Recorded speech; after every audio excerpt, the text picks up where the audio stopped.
Bismillahirrahmanirrahim. Alhamdulillahi rabbil alamin. Salatu wassalamu ala asrafil anbiya wal mursalin Sayyidina wa maulana Muhammadin wa ala alihi wa sahbihi ajma'in. Amma ba'du. Alhamdulillah, jamaah subuh yang Allah muliakan. Kita bersyukur pada Allah Subhanahu wa taala dipertemukan kembali dalam aktivitas yang penuh dengan kebaikan, ibadah sholat subuh berjamaah. Mudah-mudahan ini jadi wasilah, jadi penguat bagi kita bahwa Allah Subhanahu wa taala memberikan kita kesempatan untuk bisa melaksanakan aktivitas kebaikan ini, mudah-mudahan sampai akhir hayat kita. Dan kita akan melanjutkan ngaji kita syarah hikam, masih hikmah ke-32 tentang bahaya mengikuti nafsu. Dan kita akan ngaji 3 ayat, bukan 2 ayat. 138, 139 dan 143 surat Al-A'raf. Jamaah subuh yang Allah muliakan,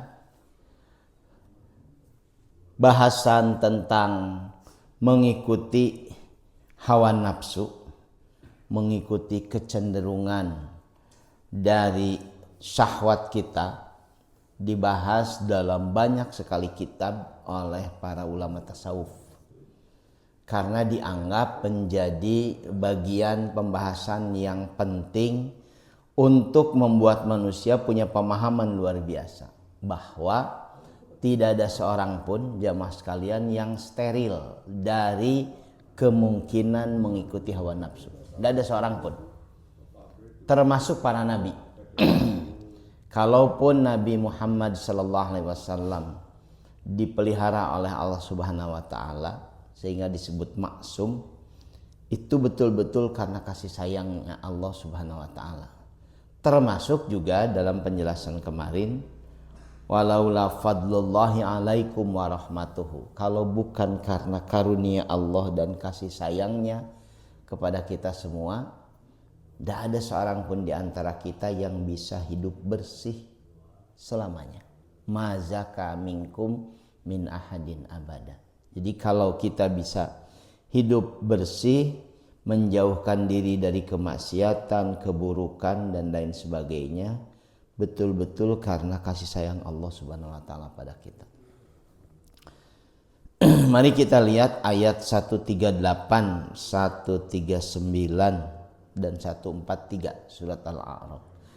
A'udzu billahi minasyaitonir rajim. Wa jawazna bi bani Israil al-bahr fa'atau ala qaumin ya'kufuna ala asnamin lahum qalu ya Musa ij'al lana ilahan kama lahum alihah qala innakum qaumun tajhalun inna haula'i mutabarrum ma hum fihi wa batilum ma kanu ya'malun. Walamma ja'a Musa limiqatina wa kallamahu rabbuhu qala rabbi arini anzur ilaik qala lan tarani walakin anzur ilal jabal fa in istaqarra makanahu fasawfa tarani falamma tajalla rabbuhu lil jabal ja'alahu dakkan wa kharra Musa sa'iqa falamma afaqa qala subhanaka tubtu ilaika wa ana awwalul mu'minin. Sadaqallahul adzim. Saya lupa tidak menuliskan terjemahannya. Maknanya kurang lebih seperti ini.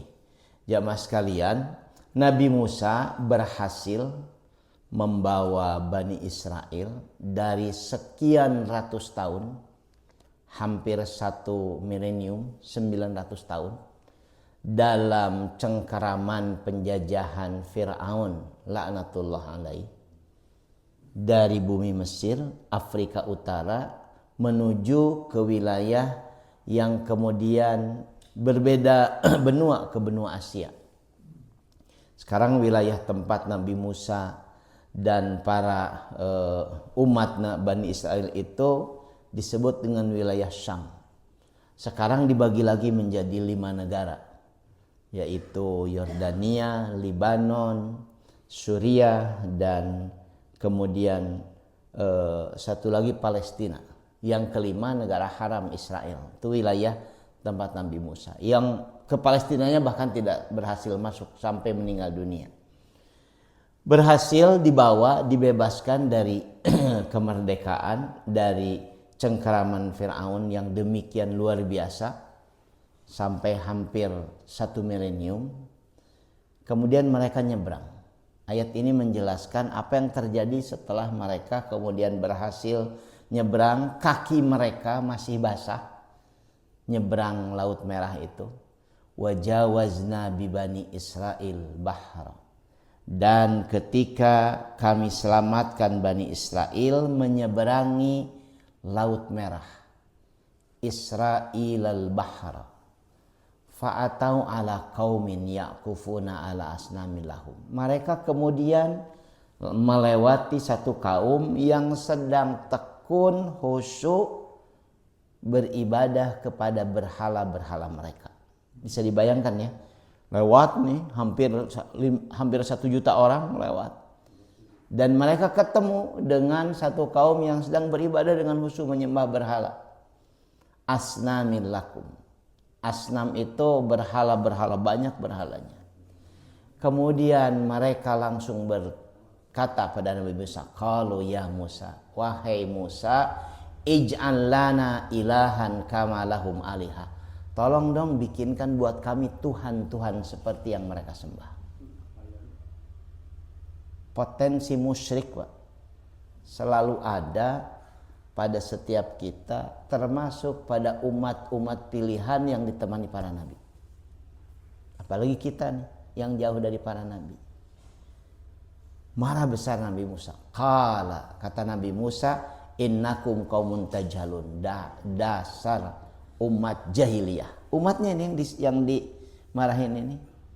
Baru saja kalian diselamatkan oleh Allah, masih basah kaki kalian. Dengan bukti-bukti betapa Allah menyelamatkan kalian karena kasih sayangnya, kalian meminta untuk dihadirkan Tuhan-Tuhan tandingan yang sama sekali tidak punya manfaat apapun. Dalam ayat yang kita ngaji kemarin, surat An-Nur itu, ketika Abu Bakar demikian sakit hati dan kecewa karena anaknya yang merupakan istri Nabi SAW, Aisyah radhiyallahu anha, difitnah sebagai perempuan yang berselingkuh, artinya sebagai pezina, yang tidak mungkin terjadi karena secara tidak langsung itu kan meragukan Nabi. Mana mungkin Nabi salah memilih istri. Ketika menyebutkan Aisyah, Abu Bakar sulit sekali menerima. Apalagi kemudian Muhammad SAW memulangkan Aisyah ke rumah Abu Bakar sampai menunggu keputusan Allah, dipulangkan. Makin luar biasa tuh, tertekan luar biasa.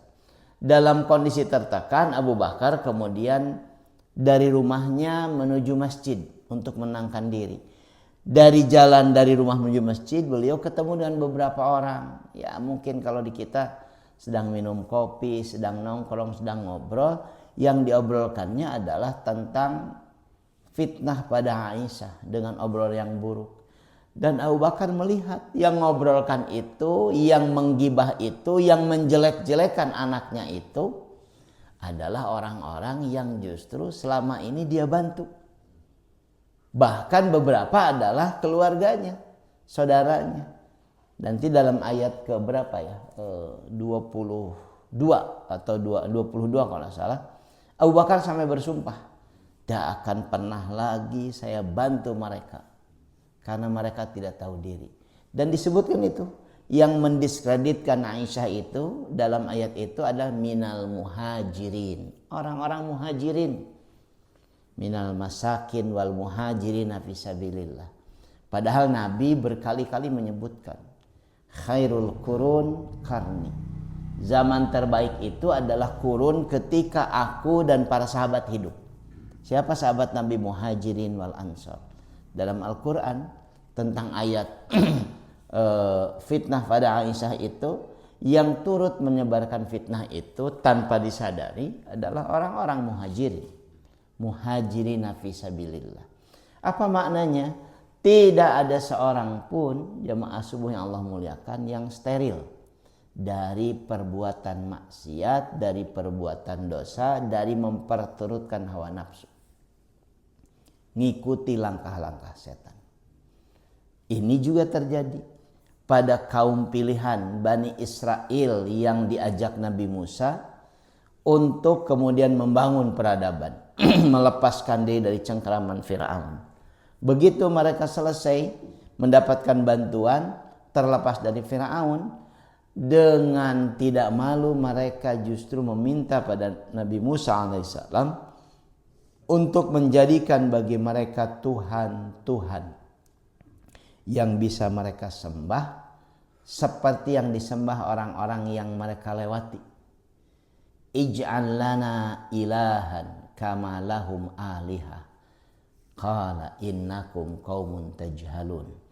Inna haula'i mutabarrun ma hum fihi wa batilu ma kanu lam ya'malun.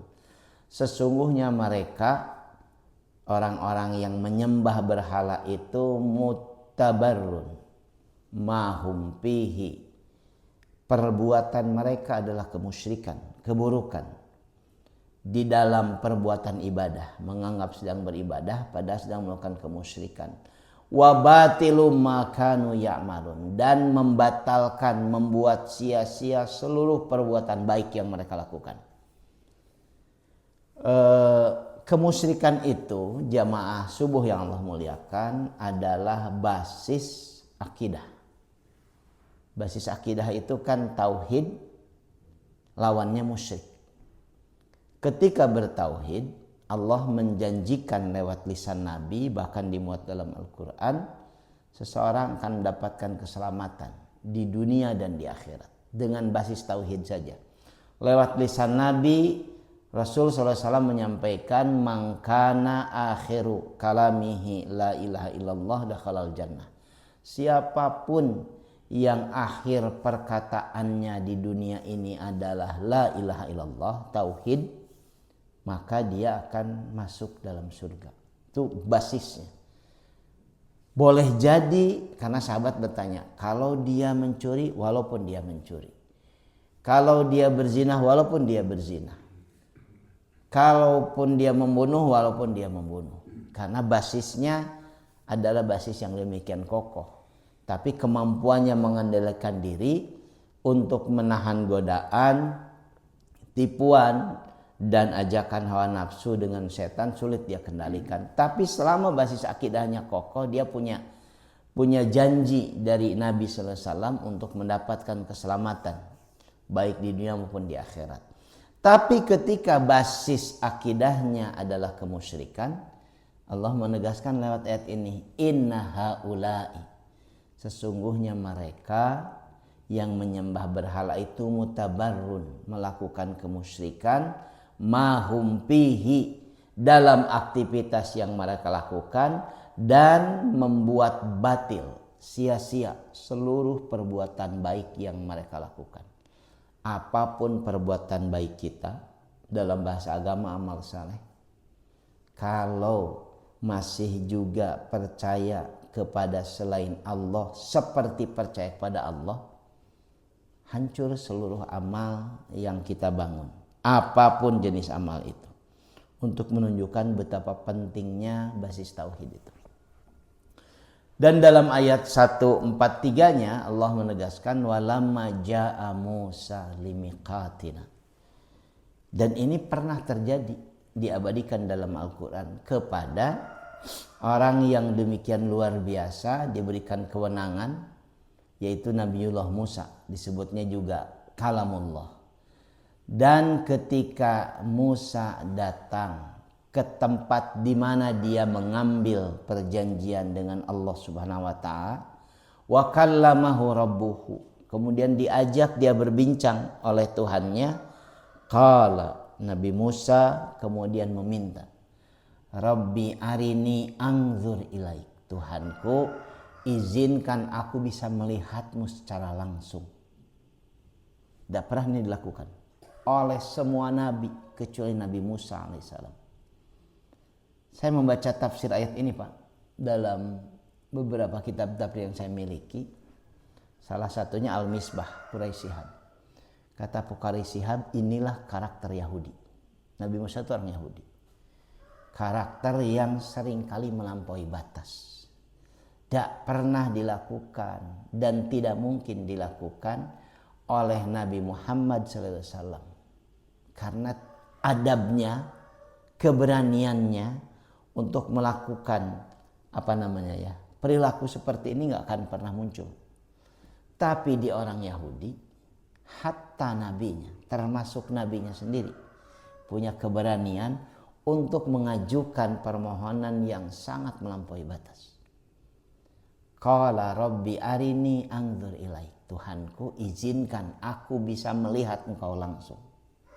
Apa jawaban Allah? Qala lantarani. Kamu akan pernah bisa, tidak akan pernah bisa melihat aku. Kata Allah Subhanahu wa taala. Ini jadi rujukan. Selama hidup di dunia, siapapun termasuk nabi sekalipun tidak akan pernah bisa melihat Allah secara langsung dengan mata materi kita. Ini kan mata materi. Yang berkali-kali saya sampaikan, insya Allah kalau Allah perkenankan kita masuk surga, kenikmatan terbesar yang akan dialami penghuni surga adalah diperkenankan melihat Allah langsung. Sehingga para sahabat bertanya, seperti apa? Seperti kalian menyaksikan bulan purnama di langit yang terang tanpa ada penghalang. Indahnya luar biasa Pak. Saking luar biasa indahnya, seluruh kenikmatan surga itu nggak punya nggak ada bandingannya sedikit pun. Melihat Allah itu adalah kenikmatan terbesar yang pernah dialami para penghuni surga. Di dunia nggak mungkin. Lantaroni, walakin anzur ilal jabal. Tapi kamu boleh melihat kepada gunung di hadapanmu itu. Fa in istaqarra makanahu. Jika gunung itu tetap berdiri kokoh di tempatnya, fasaufa tarani, maka engkau saufa tarani, akan bisa melihat aku. Falamma tajalla rabbahu lil jabal ja'alahu dakkan wa kharra Musa sa'iqa. Dan ketika Allah tajalla, ini bahasa yang memang jadi khas bahasan ya. Bahasa ini jadi bahasan yang khas tasawuf. Ada istilah tajalli, takhalli, tahalli. Tajalla itu maknanya menampakkan diri. Dan ketika Allah menampakkan dirinya lil jabal, kepada gunung, bukan kepada makhluk yang lain, ja'alahu dakkan, gunung itu pecah, hancur berantakan. Wa kharra Musa sa'iqa, dan Musa seketika pingsan, tidak punya kesempatan sedikit pun untuk bisa melihat apa yang terjadi. Falamma afaqa qala, dan ketika dia sadar, Nabi Musa langsung berkata, subhanaka tubtu ilaik, maha suci engkau, aku bertobat kepadamu, wa ana awwalul mu'minin, dan akulah orang yang pertama termasuk beriman kepada engkau. Setiap kali muncul Pak keinginan-keinginan liar dalam pikiran kita terhadap hal-hal yang bisa mengganggu tauhid kita, mengganggu kehusyuan kita, ketundukan kita pada Allah Subhanahu wa taala, iringi dengan bertaubat dan istighfar. Tubtu ilaik, aku bertobat padamu. Sering muncul tuh pertanyaan begitu. Terutama dalam dalam ungkapan-ungkapan filsafat yang liar terus menerus dikembangkan. Setiap pertanyaan itu terus sampai nanti berujung pada satu pertanyaan yang justru jadi meragukan Tuhan. Sekarang ini kan Tuhan makin diragukan Pak oleh banyak kita dalam perkembangan pengetahuan yang demikian luar biasa, terutama perkembangan medis Pak. Sekarang sebagian orang-orang yang bergerak dalam bidang kedokteran itu sudah sampai pada kesimpulan bahwa makhluk manusia ini, apalagi selain manusia, yang paling rumit ini ternyata bisa diciptakan oleh manusia. Bahwa pasti pernah mendengar teknologi cloning. Berhasil itu. Domba dibikin oleh manusia, hidup, tumbuh, besar, berkembang. Ketika itu muncul, akhirnya semua makhluk hidup, binatang itu dikloning, dicoba, babi dan sebagainya. Sampai kemudian muncul kesepakatan di semua negara dilarang untuk mengkloning manusia. Kira-kira bapak-bapak yakin tidak akan ada cloning manusia? Saya justru yakin pasti dikloning. Apalagi orang-orang yang punya duit, penasaran sebagainya. Karena kemudian cloning itu kan mirip, kembarnya kembar identik. Dan dengan cloning itu secara medis orang nanti bisa menggunakan hasil cloning itu untuk kemudian mengganti organ-organ tubuhnya yang rapuh. Jantungnya, mata dan lain sebagainya. Pendek kata, makin diperturutkan hawa nafsu, makin berbahaya, bahkan akan makin menghilangkan keyakinan kepada kemahakuasaan Allah Subhanahu wa taala. Sekarang juga kan gitu, orang yang berkuasa menganggap dirinya lebih hebat dari Tuhan. Orang lah nu kawasa, kumaha urang. Ini yang terjadi dengan dunia kita sekarang. Cermati perang Iran, Amerika, Israel. Seolah-olah kita sedang menyaksikan dalam tanda kutip Tuhan-Tuhan yang demikian luar biasa. Sebagian agamawan menyebut ya ini akhir zaman. Dajjalnya sudah keluar dalam bentuk Donald Trump dan Netanyahu yang memaksa setiap orang mengikutinya, dan yang tidak mengikutinya diberikan neraka, diserang habis-habisan. Inilah salah satu bahaya terbesar mengikuti hawa nafsu, memperturutkan nafsu. Yang dibahas demikian penting, relatif detil dalam kitab-kitab tasawuf. Bahaya mengikuti, memperturutkan hawa nafsu. Mungkin tidak terasa bahayanya dalam skala sederhana seperti yang sering terjadi, tapi makin diperturutkan justru akan makin membinasakan. Jamaah sekalian yang Allah muliakan,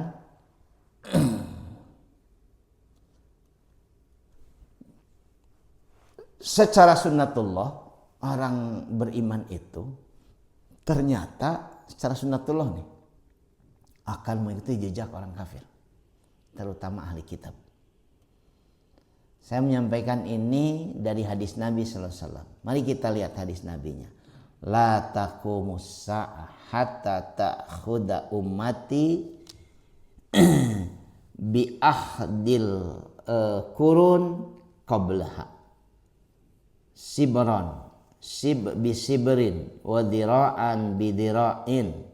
Faqila ya Rasulullah kufar. Saya bacanya susah. Ya Rasulullah kafarisa warrum. Faqala wa manin nasu illa ulaik.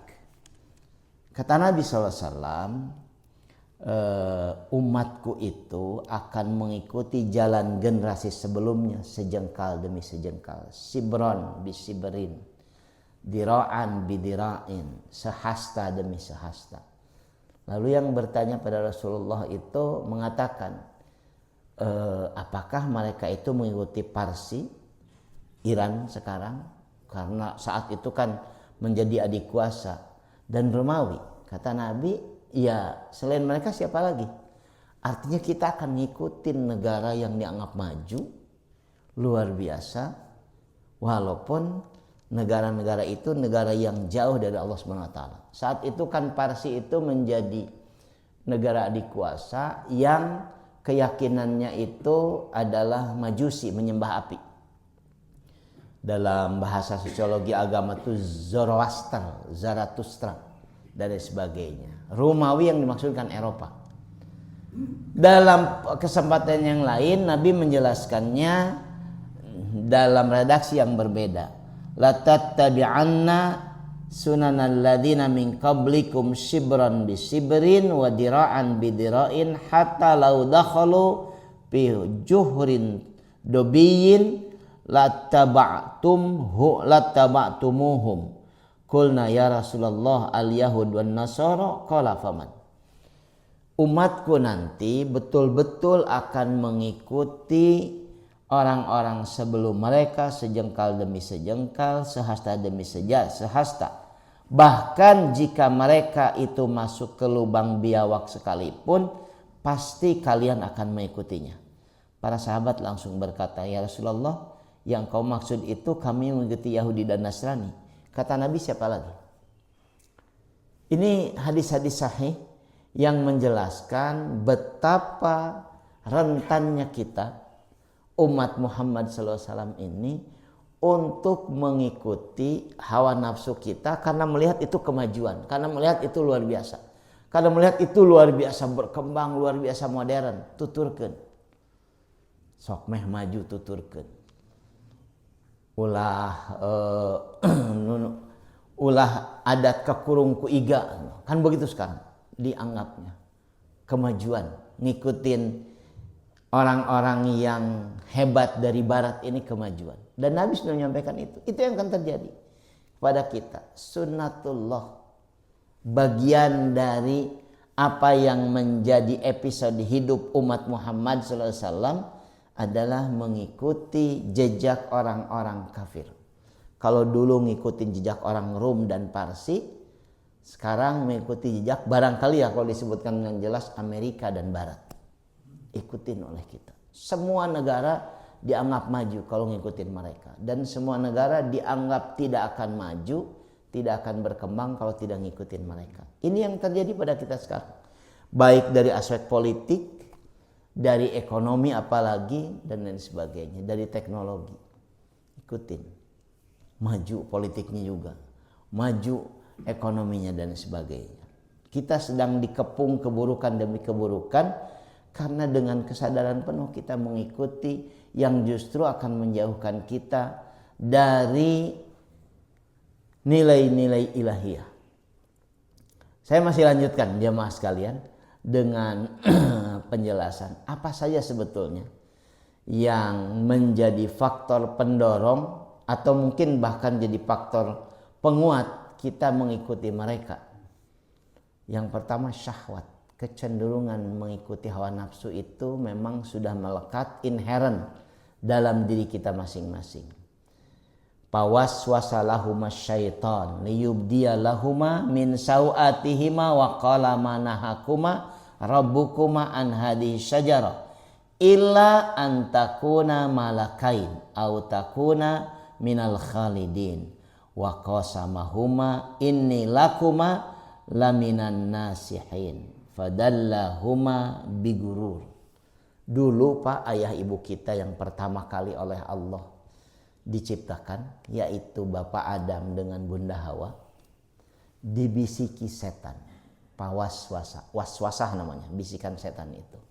Mereka berdua dibisiki dan dikatakan kepada mereka berdua, sampai kemudian aurat mereka jadi nampak, dan dinasihati ketika mereka ragu dengan larangan Allah, tapi keinginan mereka untuk melabrak larangan besar. Kata setan, kamu tahu nggak kenapa Allah melarang kamu mendekati pohon ini? Sebetulnya nggak ada apa-apa, cuma supaya kamu nggak jadi malaikat saja, tidak jadi yang atau tidak jadi minal khalidin, tidak jadi orang-orang yang kekal saja. Jadi cuma itu, nggak ada apa-apa. Apa yang terjadi? Mereka akhirnya mengikuti ajakan setan itu untuk mengkonsumsi, mendekati, bahkan mendekati pohon. Pohonnya kan jadi disebut pohon khuldi, syajaratul khuldi, pohon keabadian, dan mengkonsumsi buahnya. Sehingga kemudian mereka berdua fadallahuma bigurur, menjadi makhluk yang tertipu, menyesal luar biasa. murka Allah Subhanahu wa taala. Jadi manusia sejak awal untuk menunjukkan bahwa kenapa tadi gunakan istilah sunnatullah, sejak awal dari mulai manusia pertama diciptakan punya kecenderungan mengikuti hawa nafsu. Karena itu apa maknanya? Jangan merasa hebat. Mal mungkin orang mah. Gak usah pengalaman. Gak pengalaman gimana? Nabi Adam alaihissalam, Nabi Musa alaihissalam, terus nabi-nabi yang lain. Apalagi manusia biasa seperti kita. Jangan pernah menganggap diri kita hebat, steril dari kemungkinan mengikuti maksiat, mengikuti ajakan setan dan lain sebagainya. Yang kedua adalah tamak, keinginan yang tak berujung, tamak. Melalui pintu ini setan menghembuskan ketidakpuasan pada manusia sehingga dia selalu berkeinginan yang tak ada batasnya. Laisa lahul hudud, tak ada batasnya. Terus kata Nabi, laukana li ibni Adam wadiyan min malin labtago thalithan wala yamla'u jawfal ibni Adam illa turab wa yatubullahu ala man taba. Ini jadi perhatian kita semua. Seandainya manusia itu sudah punya 2 bukit emas, sudah punya 2 bukit emas tadi, tentu dia masih menginginkan yang ketiga.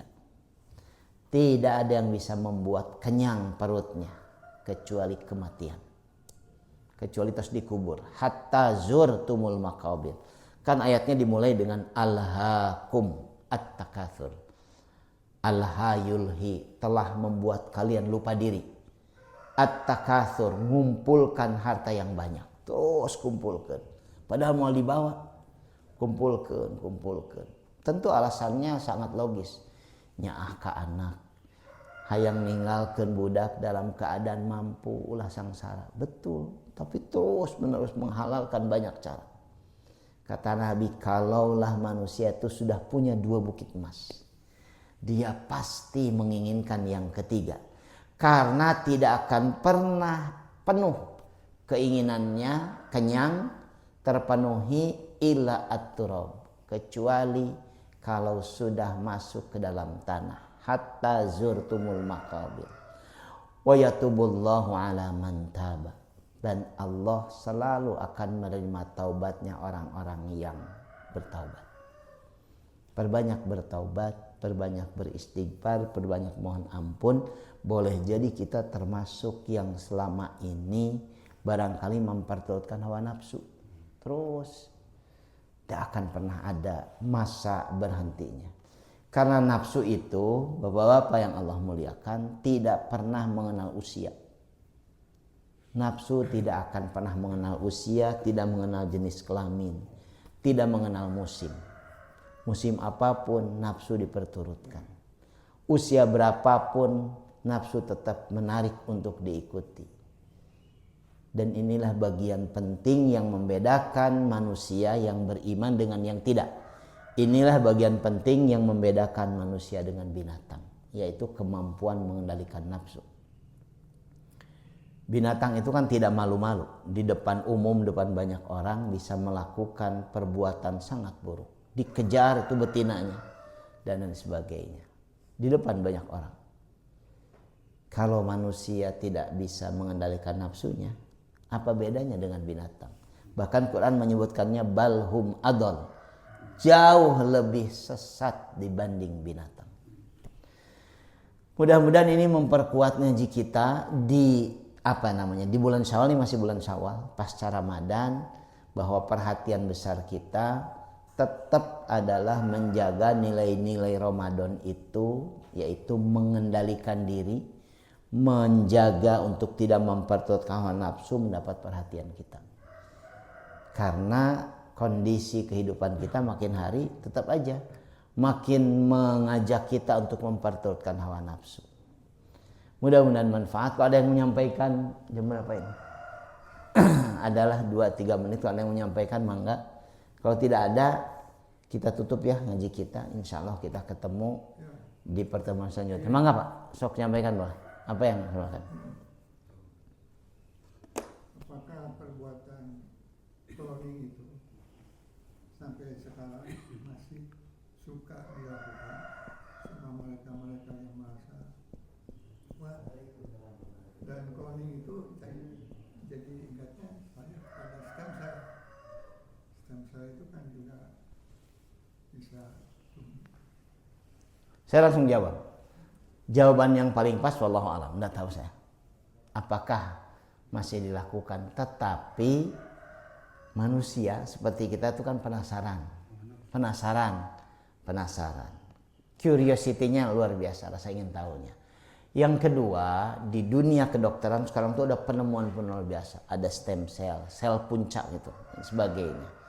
Upaya untuk menjaga apa yang ada dimiliki manusia itu sejak lahir dipelihara, dijaga supaya nanti bisa dikembangkan, diinstalkan stem cell itu kalau ada sesuatu sehingga kemudian bisa terjadi pengobatan, pemulihan dari selnya sendiri yang awal ketika dia lahir dan sebagainya.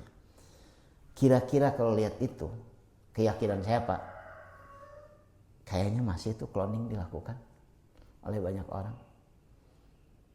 Kayaknya ya masih dilakukan. Dan tadi perkembangannya semakin kita perturutkan aspek apapun, aspek keilmuan, teknologi, ekonomi, politik makin diperturutkan, kita akan makin menjauhkan diri dari nilai-nilai ketuhanan. Ngerasa jadi Tuhan sebagainya. Merasa menjadi Tuhan, bisa mengendalikan semua dan lain sebagainya. Inilah ujian besar kita sekarang. Umat akhir zaman. Berkali-kali itu kita disebutkan ini umat akhir zaman. Hati-hati.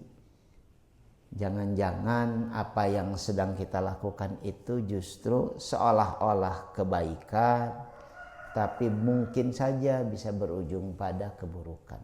Dan ngaji seperti ini Pak, mudah-mudahan ini jadi wasilah, jadi perantara kita bisa menjaga diri, saling mengingatkan dalam kebaikan, saling ingatkan bahwa hidup tidak cuma harus baik, tapi juga hidup itu harus sabar.